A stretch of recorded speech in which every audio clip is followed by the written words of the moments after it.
ألم تر كيف فعل ربك بعاد إرم ذات العماد التي لم يخلق مثلها في البلاد وثمود الذين جابوا الصخر بالواد وفرعون ذي الأوتاد الذين طغوا في البلاد فأكثروا فيها الفساد فصب عليهم ربك سوط عذاب إن ربك لبالمرصاد۔ کیا تم نے نہیں دیکھا کہ تمہارے رب نے عاد کے ساتھ کیا کیا؟ یعنی ارم کی جو نسل تھی، جو ستونوں والے تھے، جن کی مثل شہروں میں کوئی پیدا نہیں کیا گیا، ان کے ساتھ تمہارے رب نے کیا کیا؟ کیا تم نے نہیں دیکھا؟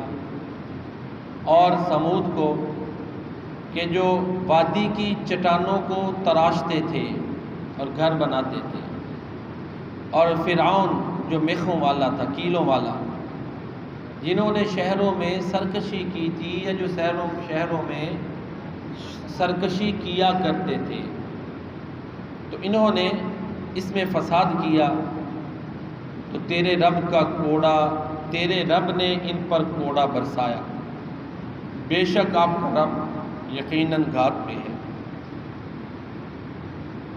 سورۃ الفجر کی ان آیات میں بڑے اختصار کے ساتھ اللہ تعالیٰ نے 3 سرکش اور باغی جو اقوام ہیں جن پر اللہ نے عذاب بھیجا، ان کا ذکر کیا ہے۔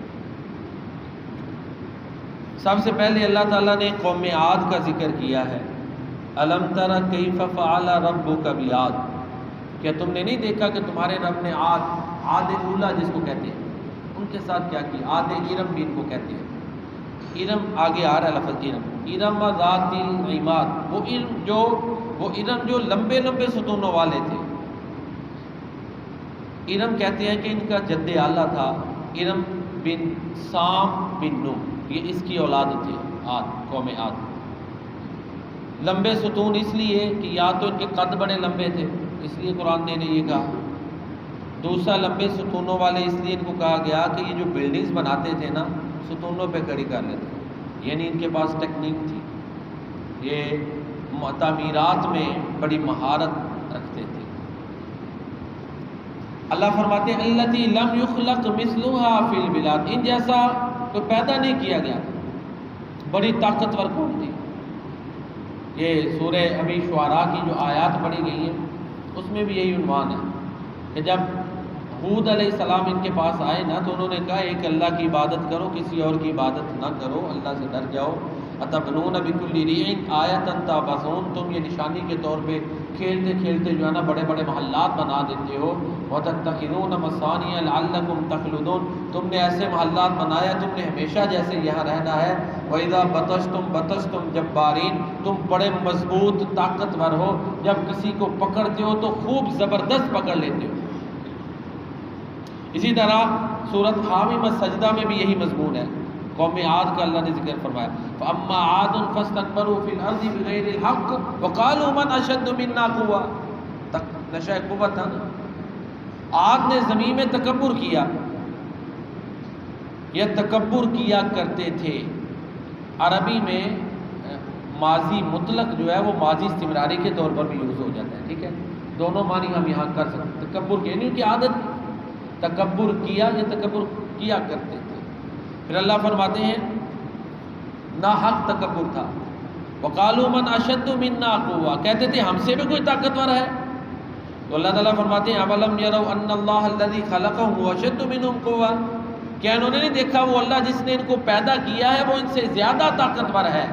تو آپ کو پتہ ہے نشۂ قوت خطرناک ہے، اقبال نے بھی کہا نا، اسکندر و چنگیز کے ہاتھوں سے جہاں میں 100 بار ہوئی حضرت انسان کی قبا چاک، تاریخ امم کا یہ پیام ازلی ہے، صاحب نظراں نشۂ قوت ہے خطرناک، اس سیل سبک سیر و زمین گیر کے آگے عقل و علم و نظر و ہنر ہے خس و خاشاک، لادی ہو تو زہر حلال سے بھی بڑھ کر ہوتی کی حفاظت میں تو ہر زہر کا تریاق۔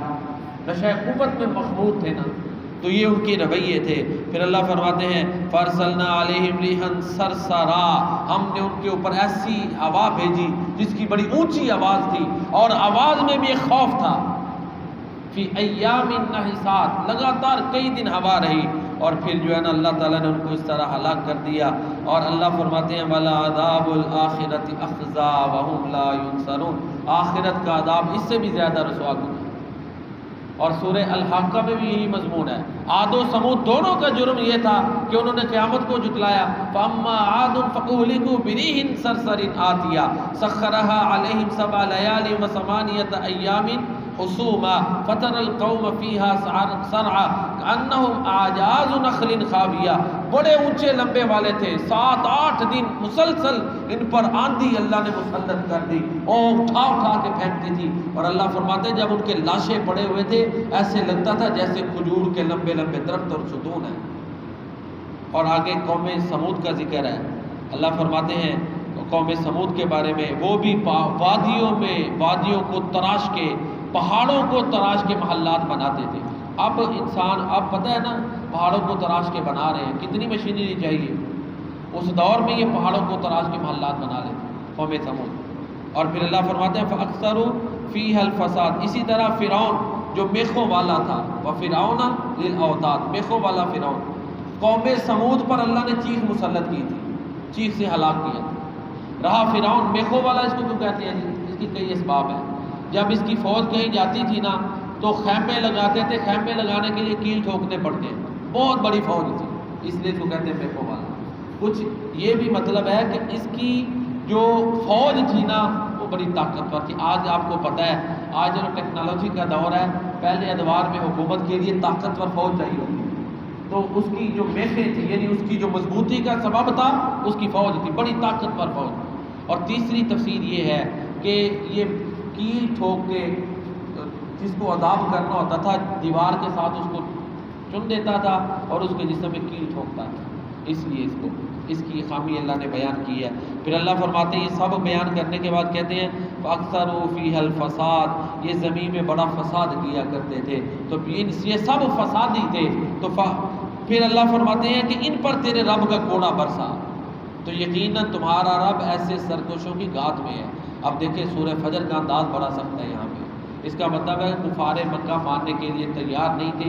3 ہلاک شدہ قوموں کی مثالیں کیوں دی گئی کہ تم بھی کہیں ہلاک نہ ہو جانا, اپنا رویہ درست کرنا. پہلے توحید کے دلائل دیے گئے, اب ماضی سے دلیلیں اللہ نے دی ہیں کہ خالی وعد و نصیحت تک نہیں کام رہے گا, آگے گرپ بھی ہونی ہے, پکڑ بھی ہونی ہے. یہ نہیں کہ تم اللہ محمد کریم صلی اللہ علیہ وسلم کا مذاق اڑاتے. یہی کرتے تھے نا کفار مکہ, ان آپ پہ گوجریاں پھینکتے تھے, صحابہ کرام پہ مظالم کرتے تھے. صحابہ کرام مکہ چھوڑ کے حبشہ گئے, تو یہ سارا کچھ وہ کر رہے تھے, تو کیا پکڑنی آنی اللہ کی. یہاں بھی اب انداز جو ہے نا وہ سخت ہو گیا. یہاں سے پتہ چلتا ہے کہ کچھ عرصہ گزرنے کے بعد مکی دور میں جو ہے وہ نازل ہوئی. اس کی اگلی آیات میں پھر انسان کی سائیکی کا بیان ہے, اس کی نفسیات کا, وہ انشاءاللہ ہم پھر پڑھیں گے سورہ فجر کی روشنی میں. جو میں نے بیان کیا آپ نے سنا, اللہ تعالیٰ اپنی بارگاہ میں قبول فرمائے.